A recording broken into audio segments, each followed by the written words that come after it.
Okay, Anthony, welcome to the show. Thank you so much for joining us. How are you? Hey, good to be here. Thank you for having me on today. It's wonderful. Awesome. Well, now you must have told the Truehope story a million times, but I'm really interested to kind of get into the what specifically stands out to you now from looking back to the past about everything that happened. Well, it's been 24 years, and we've told this story all over Europe, all over the United States and Canada, into Korea. Yeah, it's been heralded far and wide. It really has. And it's been a really exciting experience as we've worked with, hundreds of thousands of people around the world. Right now, we're into 104 different countries. And so when I look back over the last 24 years, it's been a wonderful experience. We've seen so many lives changed. And that's what this whole thing is about. It's about improving lives, making lives richer. I don't mean monetarily, but I mean richer in the experience of a life that can be normal, where they can find joy and happiness. Truly. And you've experienced this just like all over the world, and it's been received in a really positive way. Oh, totally. I remember in Korea, they set up a committee of wonderful ladies, women, to work with autistic children. And we put a lot of time and effort into that, and we saw marvelous things. And of course, the research bears it out. The study by Louis Malmadrona, a very credible scientist in the U.S., proving that EMPowerplus had a great and a powerful impact upon children with autism. So yeah, it's just been a very gratifying experience to work with people. Wonderful. And we had an episode with your son David where he really went into some wonderful detail about the kind of the whole story. And I'd really like to just jump into a few specific points if you don't mind. Sure thing. So your first wife Debbie, after a couple of weeks on Prozac, she ended up committing suicide, leaving 10 children motherless. And this was 16 years after her father also committed suicide. Yes. And Debbie was diagnosed with bipolar depressive disorder 1 with rapid cycling. I was wondering if you could tell us a little bit about what that diagnosis means. It's terrifying. A family can't exist when there's a full-blown case of bipolar affective disorder 1 with rapid cycling. It's so destructive, and it's not the individual that's suffering with it. It's not their fault. It has nothing to do with them. It's all about brain chemistry. And so you get these terrible mood swings, terrible periods of sadness, and where they're very solemn in these individuals. And we've worked with tens and tens and tens of thousands of people with this issue, but where they don't find any happiness in life at all. And then on the other side of the spectrum, the highs, the extreme manic highs, the delusional thinking that's out of control, where these individuals can't put it together and they're heavily spending. That's one of the symptoms that they spend themselves right into debt. And it's all of the above. Nothing normal about it at all.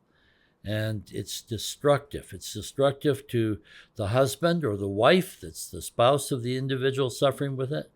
Extremely destructive to the children, because there's no stability in a relationship like that. And that's what we were dealing with, sadly.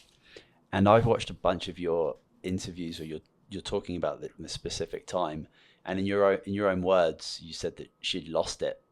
So I just wonder, what was it kind of like to witness that, as a partner, watching somebody go through that? Like, I can't even put myself in the image of that with my wife. It's really, really disturbing to even begin to put that image together. So, what was that like to witness? Let me give you a case. In the middle of the night, waking up and finding my wife sitting up in bed and weeping and saying, I don't know who I am anymore. Am I this person? Am I this person? That's how much total confusion there is in the mind of I'm going to call them victims, because they're victims to this disorder. And the spouse is always the bad guy, always, or the bad woman. It's always their fault. We've had a lot of dealings with people. I'll never forget the time that a lady phoned into our call center, and I hope this is appropriate to say. If it isn't, you can remove it.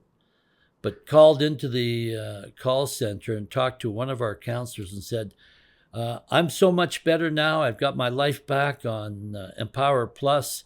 I've been on a year. And I remember telling you, and you probably put this into the records, that my husband repeatedly raped and beat me. Never happened. I want you to strike it. I've heard doctors talk about this as well. That's how delusional people get. Their reality is so twisted and so bent. And that's what we were dealing with on a daily basis. So sad. Debbie's father was just like that as well. Really struggled. And he was such a good person. But it was terrible what the family went through. And that's the trick. That's the really tough thing, is because you know these people deep down without this disorder, and then just seeing them as being someone else that you don't recognize, and they don't even recognize themselves. That's a really scary notion. Oh, it is. It's terrifying to live in that state. So, after you tragically lost your wife, you were widowed to 10 kids, and if things weren't tough enough, 2 of your children were also struggling with mental conditions themselves. Can you kind of tell us about like how that came around? Yeah, 23-year-old Autumn. She was our second born in the family. And Joseph, who at that time was 15, and both of them suffered with the same type of symptoms as their mother. Overt behavior, out of control. We use that terminology, but absolutely out of control for Joe. When I look at Joe and the way that he lives now, he's happily married, has a wonderful wife. They have 6 children, and they're doing very well.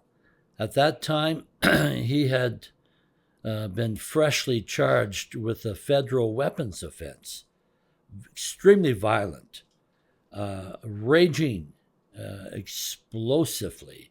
This is one of the symptoms of bipolar disorder as well. Out of control rage. And both of them at that time were in just a terrible place. And I guess as a father, it was a real boot, because it left me in a situation knowing that the medications weren't working, having worked with numerous doctors in both Autumn's life and in Joseph's life, and not seeing, I'll go right out on the limb, and not seeing any positive effects from the medications. In fact, I think actually they made things worse. Yeah, that was going to be my next question, was like, both of them were under doctor's care. They were on medications, but, it didn't seem like it was helping.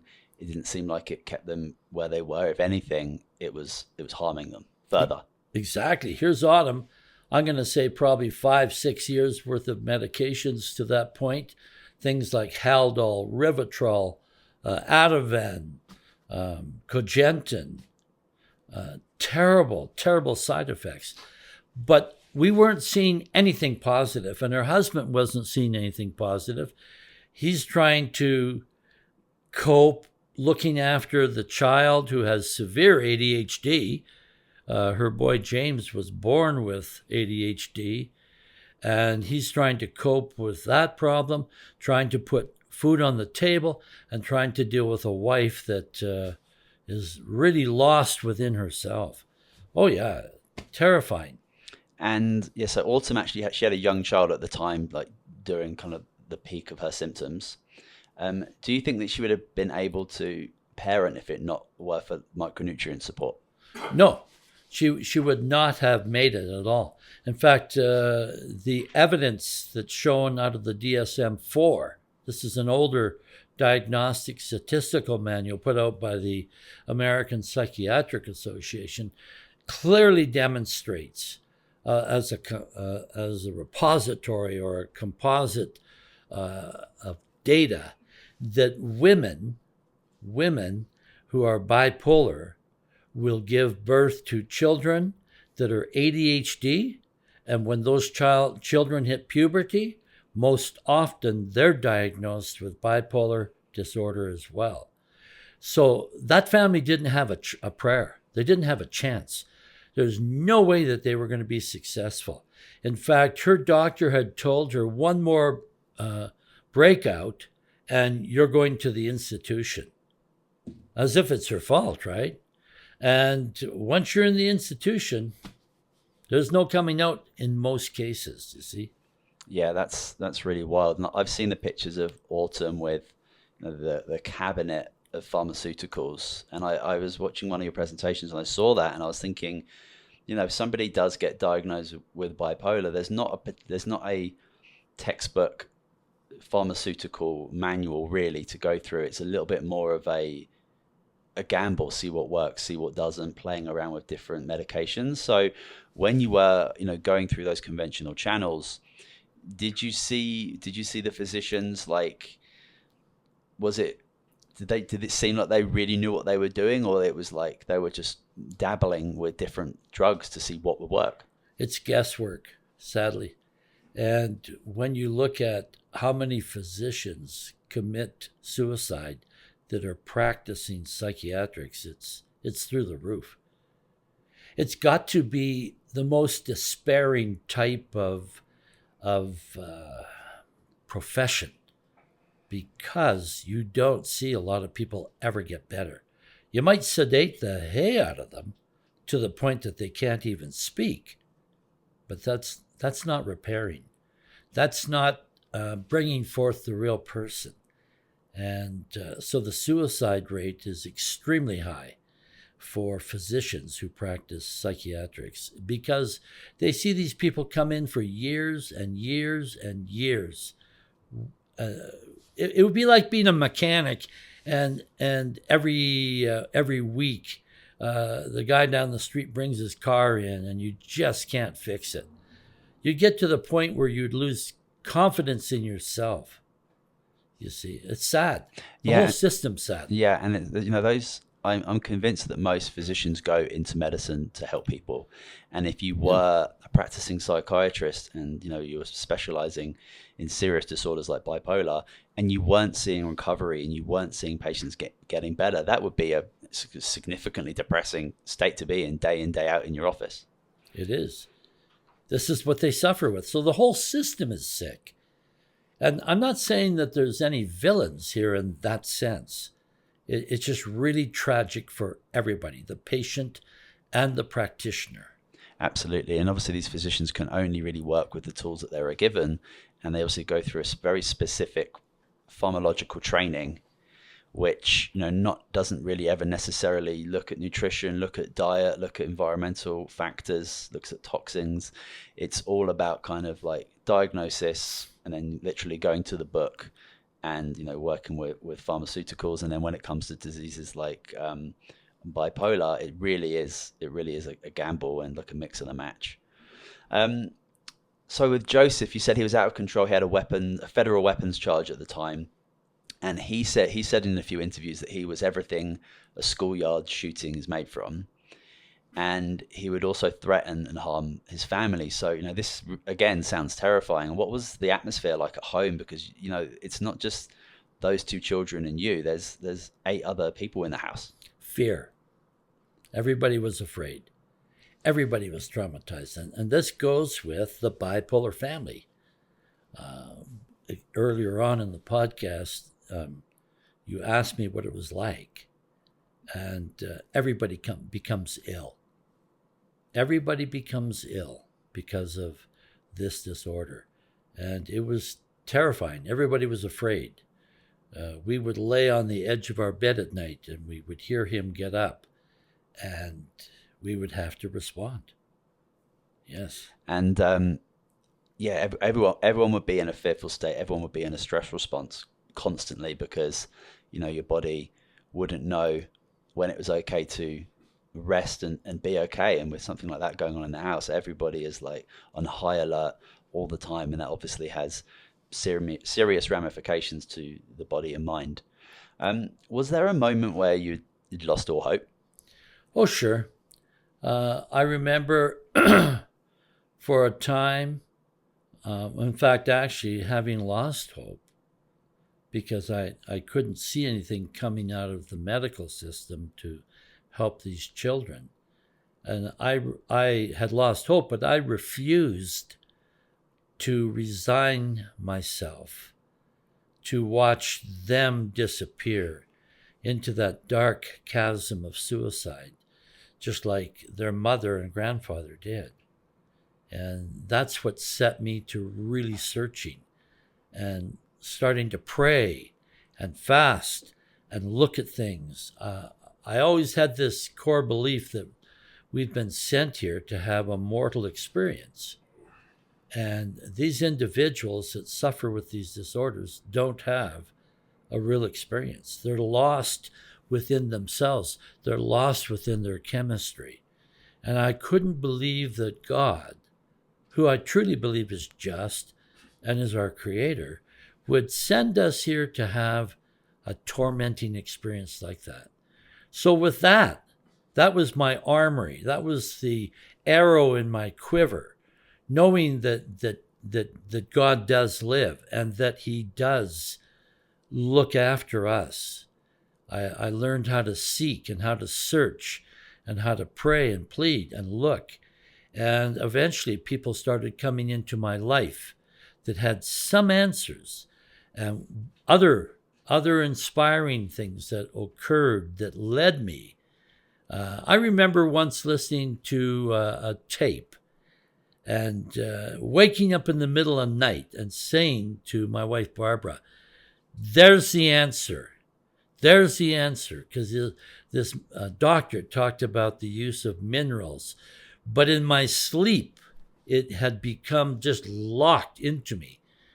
There is the answer. And moving out over a 2-year period, eventually the answer came together. I mean, we tried many modalities and nothing worked.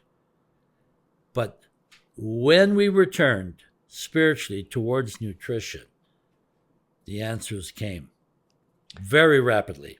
How much of your faith drove the birth of Truehope? 100%. That's why I named it Truehope, because there only is one true hope, and that's the God above who created us, who cares for us. And so he is our true hope, and that's why I named it. And although I was very criticized for doing so, because people knew, if you go on our website, you'll still read it. And at times, some of my staff have decided to take those statements down. I tell them, you get it back up, because that's what we're about. That's the real blessing here. Before we move on to our next topic, how are Autumn and Joseph now? They're doing extremely well. Autumn is helping thousands and thousands of people. She set up an online community. She's working with people in a wonderful way. Lots of moms that are getting help for their children. Lots of moms getting help for themselves. Autumn has helped tens and tens of thousands of people. And Joseph, doing extremely well. For Truehope, he's the one that ensures that we have all of the shipping in place, the logistics for Truehope. And he doesn't fail. He's able to do that on a daily basis in a wonderful way. I mean, that's just wonderful considering what they went through at such a young, fragile age.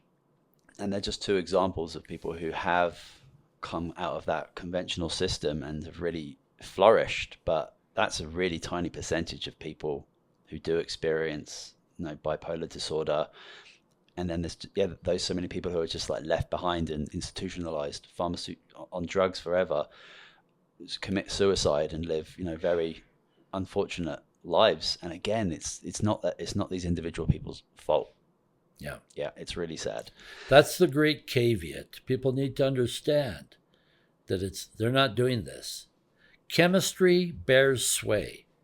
Chemistry rules. And when our chemistry is out of sync, out of harmony, out of balance, we're in trouble. And so are the people around us. Okay, so let's talk about Health Canada. We had the incredible lawyer Sean Buckley on the show in episode 10, and we discussed the insidious side of Health Canada. It was a really eye-opening, insightful episode. I suggest if you've not listened to that, you should go back and check it out.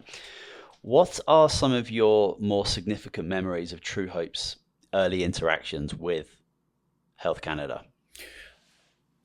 I could coin it in one word: absolutely unreasonable.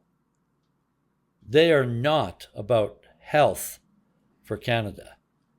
In fact, it's unhealthy Canada, because they are riding around in the pockets of the pharmaceutical interests. And people say, well, how can you say that? How can you actually come out and say that? Well, because of the evidence. It's not, we have to be very careful. We have to be very careful, because it's not what they're saying, it's what they're doing. We learn in the scriptures that bad will always have bad works, that bad can't bear good fruit. And their fruit is destruction and desolation, and they don't care how many people are lost. Many of the Health Canada agents will take good positions, expensive, high-paying positions in the pharmaceutical industry when their tenure has been completed at Health Canada. It's all about money. It's about protecting the status quo. And so if you get in the center of that, they'll take you apart. I know so many CEOs and presidents from different companies that packed up and left when Health Canada went after them. We didn't. We did not pack up. I always believed that the good Lord was kind to us and gave us this technology to bless his children. And when Health Canada came after us with the big guns, we stood against them. It didn't matter. And avoid all the threats of going to jail, all the threats of we're going to lock you up, we're going to do this, we're going to shut you down. They didn't do it. And it was a 4-year court case, is that right? Well, it actually ended up 10 years. Okay. From 2001 all the way forward, from the time that they illegally raided our operations with a guns drawn raid, with the RCMP, and with all those agents. It started there, and that went forth. And they lost. They lost. I'm not boasting. I'm going to boast in my God. They lost. They came at us. They spent over $2 million to try and take us down. This little company that was helping people. And they lost. And the judge ruled against them. And then they decided to come again and again. I remember getting a phone call from the Director General of the Natural Health Products Directorate. And he said, we don't have to listen to the judgment out of the courts. And I said, you don't? No, we don't have to listen. We're above that. I said, good. Understand that if you're going to work outside of the law, then I will too. And so that's okay. Expect to see us. And they did. We had some wonderful visits with them, and they realized that we were very, very serious about this thing. And they eventually phoned us up and said, look, we're going to agree to disagree, but we're going to leave you alone and go away. And I said, good, good.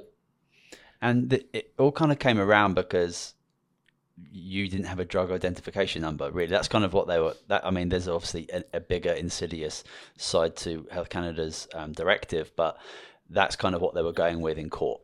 Well, it was a lie, though, because in the court, the evidence was provided where there were emails among themselves saying, we will never give them a drug identification number. You see, it was a setup. You have to have this, and then they will never allow you to have it. This is the type of games that Health Canada plays. They're terrible. They said, you can't make claims. And I said, well, that's interesting. Section 2 of the Charter of Canadian Human Rights says I have a legal right to do so, and I'm going to do it. And I remember the Crown, the representative, the Crown attorney in the court case saying to the judge, this man refuses to remove from the website claims. And he's a rebellious person, Your Honor. And I spoke out to the judge and I said, Your Honor, clearly the Crown does not understand the Constitution Act of Canada, which allows us to make claims. And that's Section 2 of the Charter. And I remember how angry the Crown became at that. And the judge said, you asked the question, live with the answer.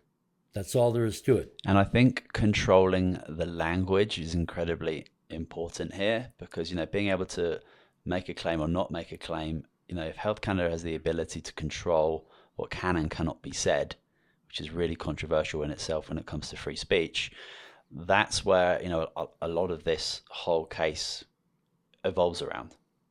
It does. It's under Section 3.1 and 3.2 of the Food and Drugs Act. And I always believed it was unconstitutional. And I told them, if you ever charge us under Section 3.1, 3.2, we will go to court and we will do a constitutional challenge and you will lose the ability. That law will be struck. And they backed off. They backed off all over Canada. In fact, I went to all that I could, all of the companies that were producing nutrient-based products and told them it's a paper tiger.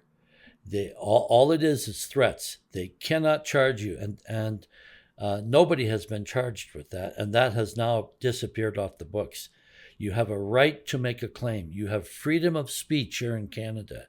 We must stand up and speak the truth. Doesn't give us the right to lie.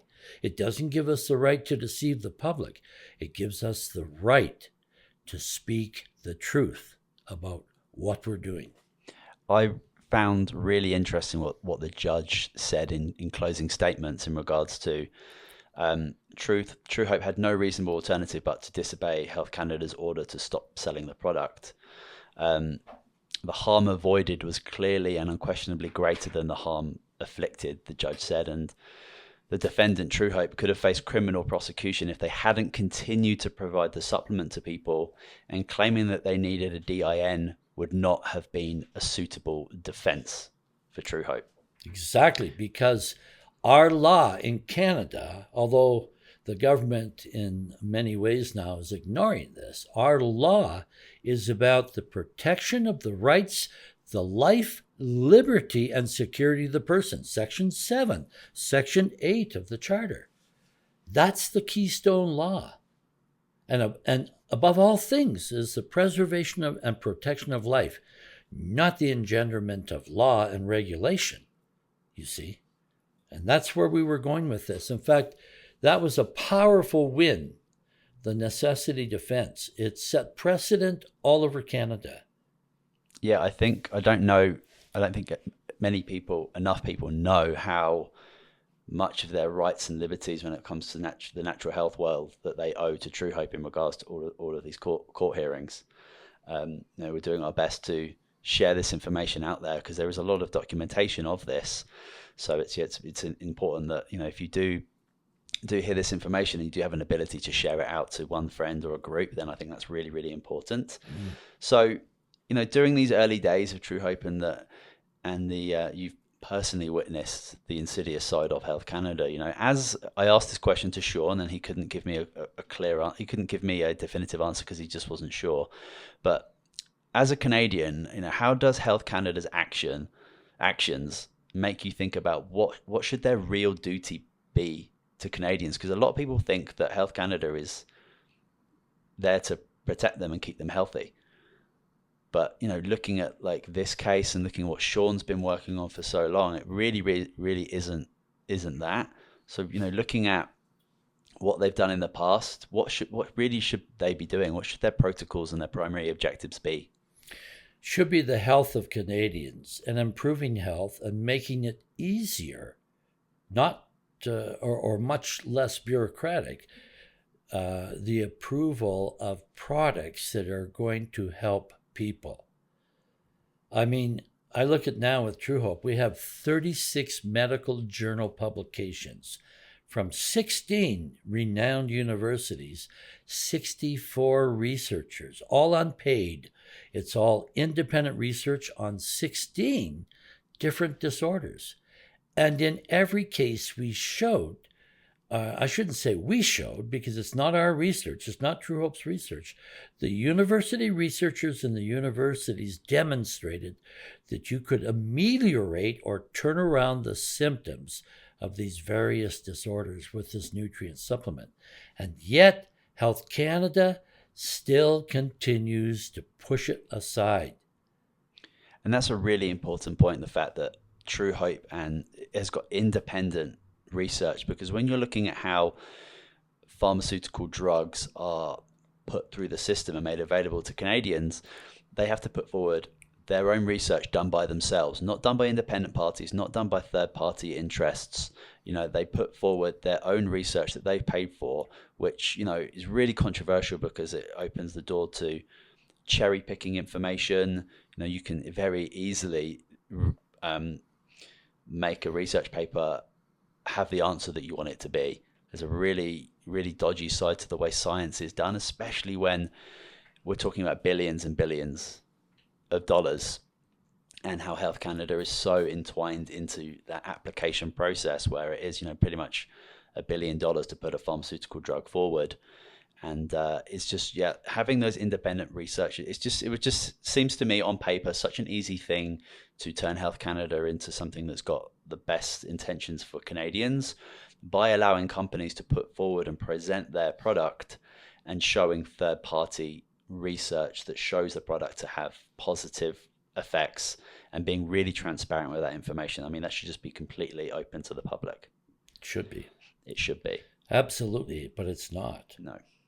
And just that on its own should raise an eyebrow and get people thinking in a different way. By their own admission on their website, I don't know if it's still there, but it was there. They indicated that the client, the true client of Health Canada is the pharmaceutical industry, not us. Not us. I mean, I look at some of their boondoggles where they've been very foolish and they didn't remove drugs that were causing extreme harm. And people have lost their lives. And they were very slow to act in removing this because of their relationship with the pharmaceutical industry. It's really tragic. It is. It needs to be basically shut down. And there should be a message minder and a light bulb on. That's about it. Absolutely, yeah. I mean, you spoke about that revolving door between Health Canada and pharmaceutical companies, and we see that in America as well, and we see that in a lot of different countries. And it just shouldn't happen. You know, these companies should not be working. They should be working together, but like not to mutually benefit and create more money and wealth. It's really controversial, and I really hope that a lot of people start to investigate that a little bit more, because yeah, there's a really sinister side to all of this. There is. There's a really amazing Discovery Health 1-hour documentary about EMPowerplus and how it has been and how it's helped significantly with mental disorders. And there's many different doctors and researchers and scientists who speak on this documentary. It went out to 60 nations in 30 languages. You know, I had to kind of dig to find that video. Why do you think these investigations and reports have not continued? You know, surely it's still something that's sensational international news. You know, what's going on with that? Well, because it's basically been buried. I remember when we had a double-blind study that came out, not we, but once again, the University of Canterbury, a double-blind study that showed powerful results for people with depression, ADHD, and autism. And that was published in the journal, just a minute, the British Journal of Psychiatry, one of the top renowned journals in the world. What kind of publication did we have on that? The Lethbridge Herald from Lethbridge, Alberta, had a blurb about 4 or 5 paragraphs long. None of the media carried it. Why? Why?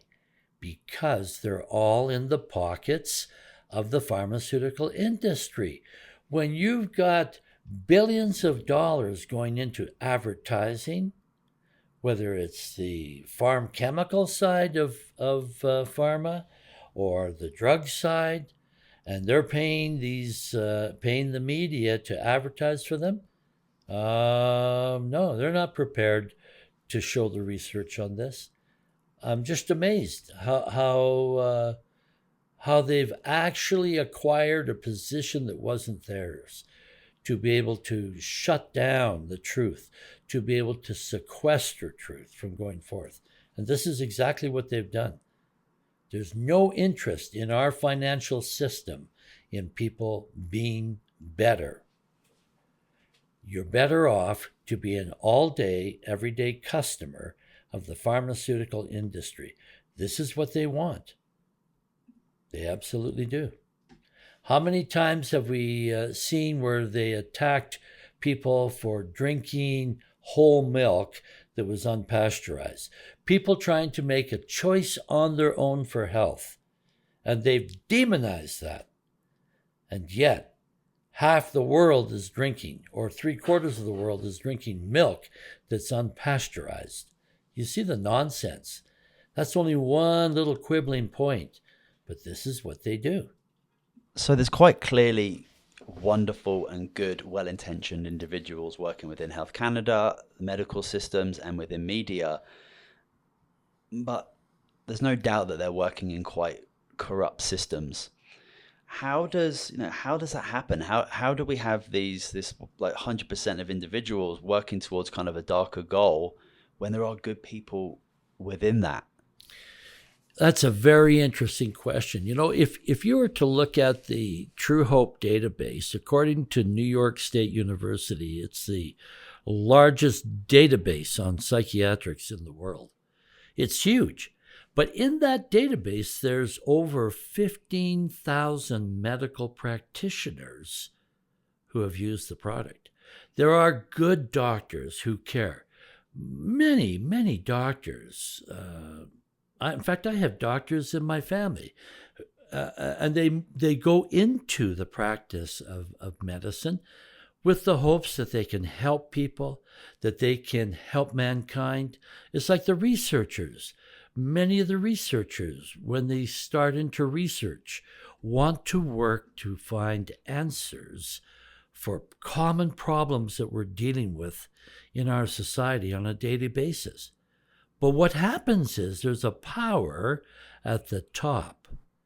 Influencers who are promoted into positions that control the policies within these organizations.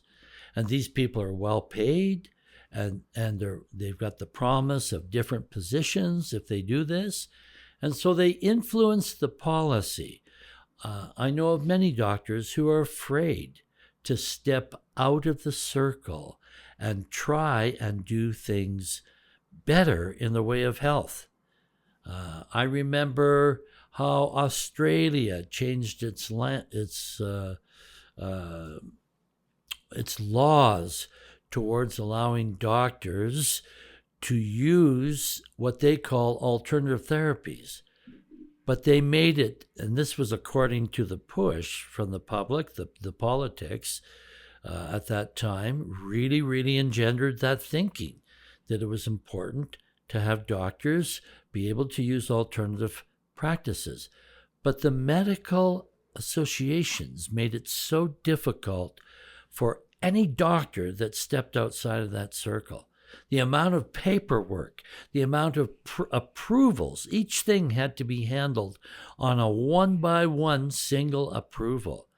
And it became so onerous that it failed because it was meant to fail, you see? Yeah, and there's so many wonderful individuals in all of these different industries that, yeah, I mean, they can't step out of line really because they're they have to be thinking about their career, their jobs, their income, their families, their kids, like it's not just like this, something's going wrong and I think it's wrong and then I'm gonna have to speak out about it because there's thousands of examples where people are completely vilified and lose their medical licenses and then their lives are essentially ruined.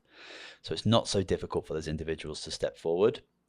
And to your point in regards to how to create a different culture in an industry like Health Canada or medical system or within media, all you would need to do is put certain individuals in charge of policy and literally creating a culture and using that word cult in there, which is really important. That's how you would kind of infiltrate thousands and tens of thousands of individuals who are working with a system. That's how it's done. And it needs to happen. There needs to be a major change in the thinking. We've got to walk away from the gain and the gainsaying, where organizations are trying to improve their finances versus improving and fulfilling their missions. The medical system is there to save lives, not to improve the position of pharma. And what you're saying is so true. We need influencers at the top. There needs to be a complete change of the thinking within these organizations to bring this about. Health freedom and engendering better health practices throughout the world. Absolutely, and if you are in government and you're looking to save money and to looking at the fiscal responsibility that they have, you just need to look at most Western countries and look at their like top bills. It's like medical care, and if you're able to make your populations healthier, that number just drastically comes down. It doesn't happen overnight. We're talking about 10, 20, 30 years. But if you can make your populations healthier, it puts so much less stress on your medical system and those costs come down for you. I just think about it, if our governments were really wanting to benefit the people, that would be a goal. But again, we have this very suspect relationship between pharmaceutical companies and our governments and our medical system, where they can make a lot more money off us if we're sick and alive. We're not if we're healthy and we're dead, we're not really worth that much. But if we're sick and we can stay sick and we can stay on these drugs, then we're a cash cow. Exactly.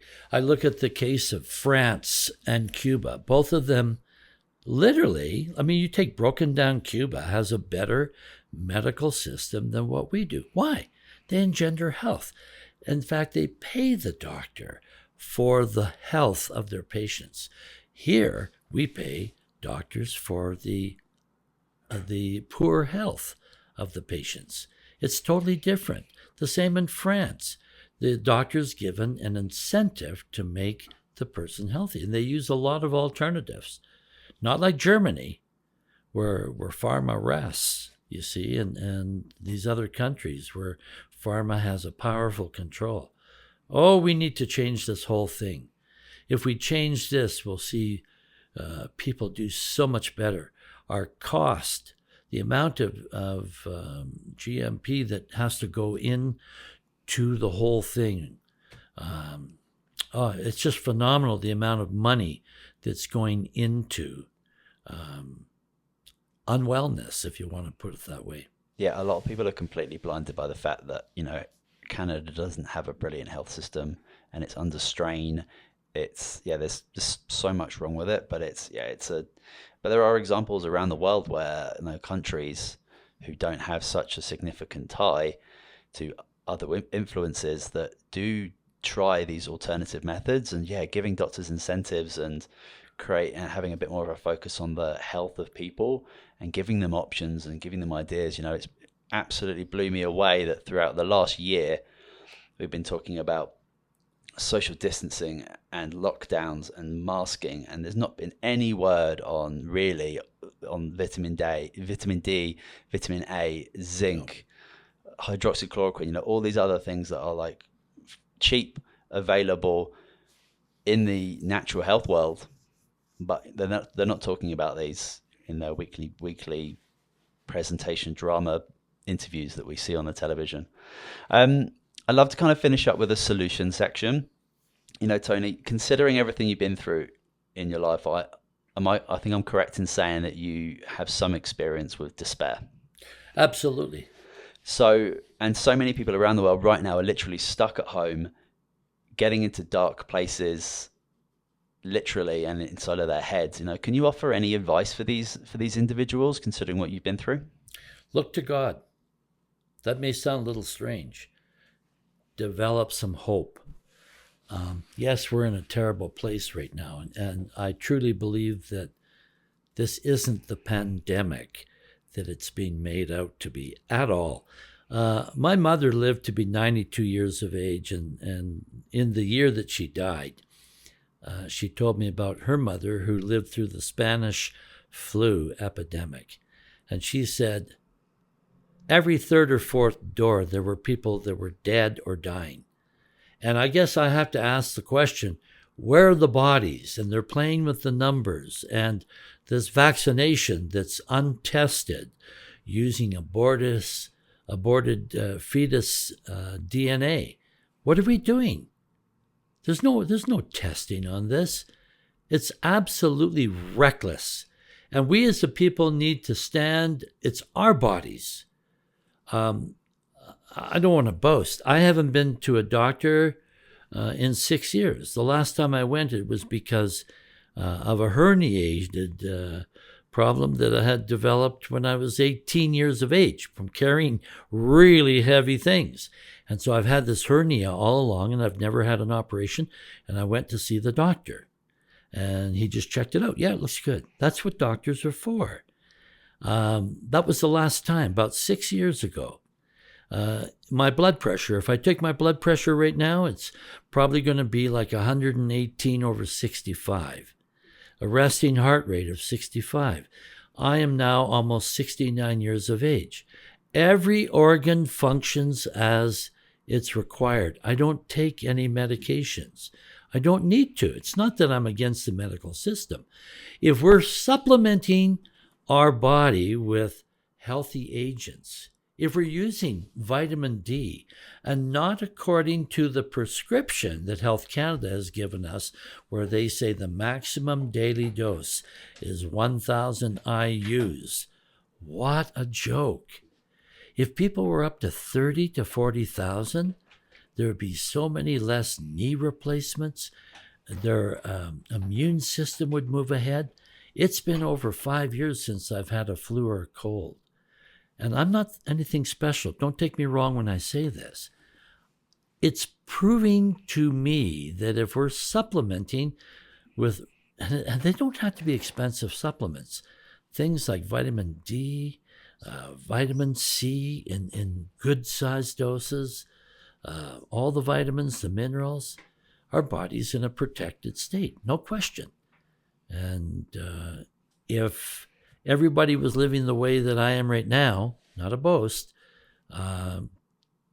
probably we would only require 1/10 of the medical system that we have today. I think a really big point in all of that is that it takes significant personal responsibility to take your own health into your hands. Yes. And I think a lot of people are not ready for that. I think that there is a lot of wonderful people out there who can certainly help you along your way. Just using supplements and nutrition and exercising, basically so many things that we've been told to do puts your body in more of a stress, making you more immobile to, move your body. Like all these things are super connected. And I think that really interesting point you make on the Spanish flu and your grandmother. My mother. Your mother's mother went through that, right? It was my grandmother. Oh, your grandmother, right? Yeah. So yeah, I mean, if you didn't watch the news and didn't see masks around, you wouldn't have. I don't think anyone would think anything was going on. I'm really convinced of that. And if you're able to put emotion to the side and look at the last 12 months, I think you can really see a picture of kind of what we've just been speaking about for the last 50 minutes, that there is definitely a connection with our media, putting out what information we are allowed to see, and Health Canada's response and our government's response and the pharmaceutical connection to that. Like you can't not look at that and raise some questions. You have to be so gullible to think that all of this is in your best interest. And I just hope people are able to maybe take a step back, because Sean Buckley said something really interesting to me, that our rights and our freedoms and our liberties that millions of people died for will mean nothing if we don't fight for them. Exactly. And there's no question that it's a movement to take away the liberties and the freedoms of all people. All across the world, this is taking place. But look at the nonsense. We went out for lunch today as we came to visit with you.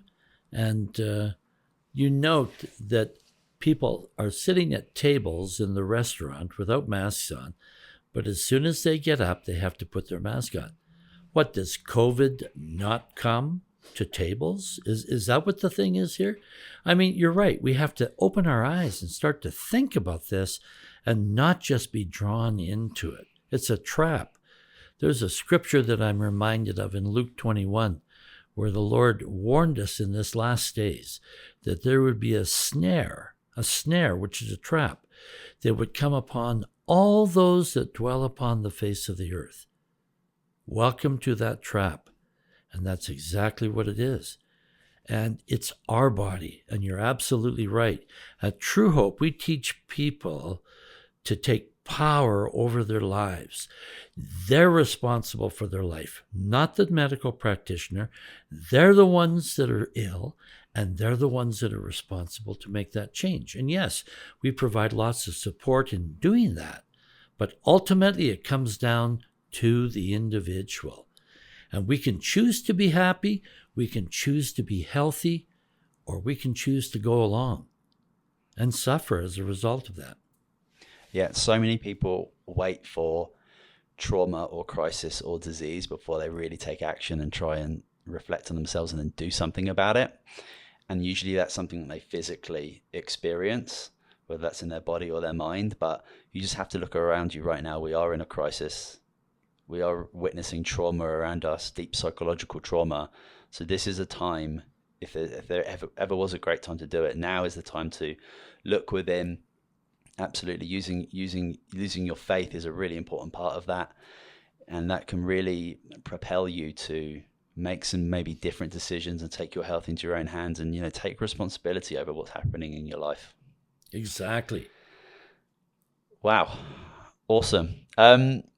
Just to finish up, how can people connect with you? Because I know you do a lot of speaking. You do a lot of speaking around the world, and I think it's important that if people have further questions for you, is there a place people can do that? Yeah, they can go to truehope.com. We can make a connection there, and I can talk to them if they'd like to visit. It's hard to talk to everybody because I have thousands and thousands of followers, but that's okay. And it's not about me, by the way. It's not about me being anything special. I just happen to be in the wrong place at the right time. That's how I say it. And I'm grateful to God. I'm grateful to the people who have carried us, because we have many supporters out there, and we've been through some real narrow canyons. We really have. But we've been very blessed because of the support that we've received from people. And so that's what it's about. It's about, I always like to talk about the three C's that we find in, well, for instance, if we look at the 36 medical journal publications and you were to throw those into a pot and boil it down like a chicken, there's 3 C's that come out of there. And those commonalities are calm, coping, and clarity. And that's what this product does, EMPowerplus. It really does. So it's about the 3 C's, and it's about hope and healing and health, and nothing more and nothing less. So it's been a wonderful experience, and we've seen a lot of wonderful things. We've been through some real difficulties, but I would just say to people, hold on, just bear down, and have faith in God, and continue your thrust. Don't give in for anybody in that sense. Have faith and be strong, and have hope in your heart, and we'll make it through all of these things. We really will.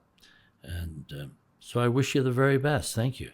Beautiful, Tony. Thank you so much. I really appreciate your time today coming to talk with us. Thank you so much. For more information about anything we've spoken about in the show, I'll leave show notes for you so you can get connected with us. If you've not subscribed, don't forget to do that. But thank you so much for listening, everybody. This is Truehope Cast, the official podcast of Truehope Canada. We will see you next week.